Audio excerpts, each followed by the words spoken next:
বারাকাতু। প্রিয় দেশ, পৃথিবীর যে প্রান্ত থেকে দেখছেন শুনছেন সবাইকে ধন্যবাদ। আপনারা জানেন যে বাংলাদেশ জামাত ইসলামীর একজন এমপি, যিনি গতকালকের সারা বাংলাদেশে বেশ আলোচিত ছিলেন, জনাব গাজী নজরুল ইসলাম সাহেব, আজকের বাংলাদেশ জামাত ইসলামী তাদের অফিসিয়াল সিদ্ধান্ত মোতাবেক, কেন্দ্রীয় সিদ্ধান্ত মোতাবেক তাকে বহিষ্কারের সিদ্ধান্ত গৃহীত হয়েছে এবং জামাত ইসলাম যে বহিষ্কার করেছে সে বিষয়টি তারা নির্বাচন কমিশনকে আনুষ্ঠানিকভাবে জানিয়ে দিবেন।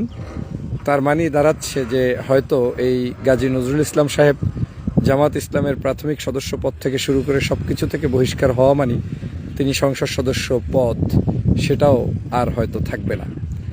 এমন সিদ্ধান্ত একমাত্র বাংলাদেশ জামাত ইসলামী নিতে পারে। যে বাংলাদেশের রাজনীতিতে আমরা বিভিন্ন রাজনৈতিক দলের দেখেছি পদস্খলন, নৈতিক অবক্ষয়, যাই হোক যে কোনো আলোচনা সমালোচনা আমরা কিন্তু কম বেশি সবার শুনেছি। আওয়ামী লীগের আমলে এমপি মুরাদের কেচ্ছা আমরা সবাই জানি, বিএনপির বেশ কিছু নেতাকর্মীদের বিভিন্ন ধরনের কার্যক্রম আমরা জানি, সবার এই ধরনের রাজনৈতিক নেতাদের ছোটোখাটো আলোচনা আমরা কিন্তু অনলাইনে অফলাইনে শুনেছি, যেটা আজকের আলোচনার বিষয় নয়। তো জামাত ইসলামের এই ব্যক্তির সামান্যতম ত্রুটি জামাত ইসলাম বহন করে থাকতে চায় না বিধায় জামাত ইসলাম, ইনি কিন্তু সাবেক আরও 2 বারের এমপি ছিলেন, তিনি এইবার সহ তৃতীয়বার সম্ভবত, যদি আমি মিস্টেক না করি, তিনি তৃতীয়বারের এমপি, তাকে সম্পূর্ণভাবে দল থেকে বহিষ্কার করেছে। এটা কারণ হচ্ছে জামাত ইসলাম মনে করে যে তাদের দল কখনোই কোনো ব্যক্তিকে এমন পর্যায়ে নিয়ে যাবে না যে ব্যক্তির কাছে দল জিম্মি হয়ে যাবে, কিংবা ব্যক্তির আদর্শে চলতে হবে দলটাকে।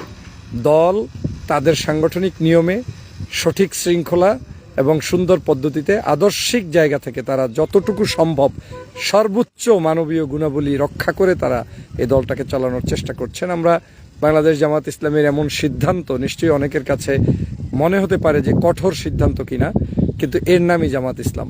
জামাত ইসলাম পারে এবং পেরেছে। আমি গতকালকের টকশোতে বলেছিলাম, আমাদের প্রিয় কিছু রাতের বেলা সম্ভবত বাংলা ভিশনে আমি বলে এসেছিলাম যে সিদ্ধান্ত জামাত ইসলাম কি নেবে, কঠোরভাবে নেবে কিনা সেটা আপনারা অপেক্ষা করেন, দেখতে পারবেন। এবং যদি প্রমাণ হয়, সামান্যতম প্রমাণ পাওয়া যায়, তাহলে অবশ্যই তার ব্যাপারে সিদ্ধান্ত কঠোরভাবেই হবে। এবং জামাত তারা ডিক্লেয়ার করেছে যে তার ব্যাপারে তদন্ত করে যেটা তারা নিশ্চয়তা পেয়েছে যে সেখানে অবশ্যই তার পদস্খলন হয়েছে, এবং সেই জায়গা থেকেই, নৈতিকতার জায়গা থেকে জামাত ইসলামী বাংলাদেশে এই প্রথম দেখিয়ে দিয়েছে যে কোনো নেতার পদস্খলন হয়েছে তাকে দল থেকে বহিষ্কার করে তাকে এমন জায়গায় ছেড়ে দিয়েছেন যে আজকে তার যে আশা ভরসা সম্মান ইজ্জত যেটাই যা ছিল অবস্থান, সেই জায়গাটা কিন্তু এখন অবশ্যই প্রশ্নবিদ্ধ, এবং সেই প্রশ্নবিদ্ধর জায়গাটাকে ক্যারি করে জামাত আগাতে চায় না। তবে এটা থেকে ওয়ার্নিং হচ্ছে আমাদের বাংলাদেশের রাজনৈতিক সংস্কৃতির পরিবর্তন দরকার। এটা যে শুধুমাত্র জামাত ইসলাম তার নেতা হিসেবে তাকে বহিষ্কার করে একটা কঠোর সিদ্ধান্ত নিয়ে জামাতের জন্যই এটা প্রযোজ্য, আমি এটা বিলিভ করি না। আমি বিলিভ করি এই রাজনৈতিক সংস্কৃতিটা বাংলাদেশের সমগ্র রাজনৈতিক দলের মধ্যে ইনপুট করা দরকার। যদি আজকে জামাত এত বড় কঠোর সিদ্ধান্ত নিতে পারে, আর আমরা যদি ভবিষ্যতে দেখি যে এরকম কোনো ঘটনা অন্য রাজনৈতিক দলের ক্ষেত্রেও প্রকাশিত হচ্ছে, আর সেক্ষেত্রে তাদের ব্যাপারে নমনীয়তা, তখন জনগণ বাঁচতে পারবে, বুঝতে পারবে যে হু ইজ বেস্ট। আজকের বাংলাদেশের সেই জায়গায় কিন্তু একটা পরিবর্তনের সূচনা জামাত করে দেখিয়েছে। আরেকটি বিষয় হচ্ছে, দেখেন, একসময় আমরা বলেছিলাম যে ট্যাক্সবিহীন গাড়ি, তারপরে আপনার বিনা মানে কি বলে ওই প্লট নিয়ে যাওয়া, সরকারের বরাদ্দ নিয়ে যাওয়া, মাগনা আর কি, যেটাকে বলে টাকা ছাড়া, এই জাতীয় জিনিস এমপিরা ভোগ করতে পারবে না। এটা কিন্তু জামাত প্রথম বলেছিল।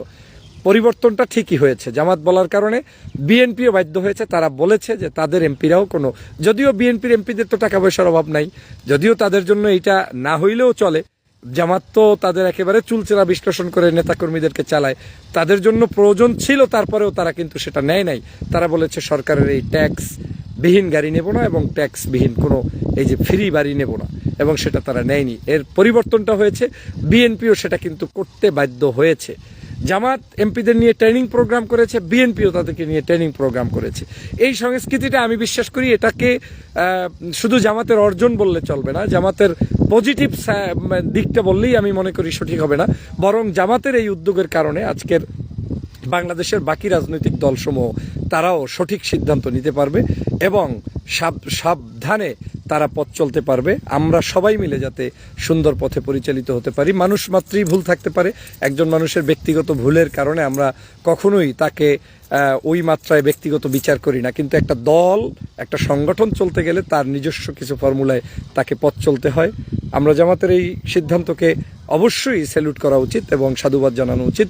পাশাপাশি আমাদের যে ঘটনাগুলো সমাজের ভিতরে প্রচলিত ধারায় চলে থাকে, মনে রাখবেন এই ধারাগুলো আমাদের আশেপাশে, আমরা আপনারা আমাদের নিকটতম অনেক মানুষের মধ্যেই বিভিন্ন সময়ে সংগঠিত হওয়ার প্রবণতা কিন্তু বিদ্যমান থাকে।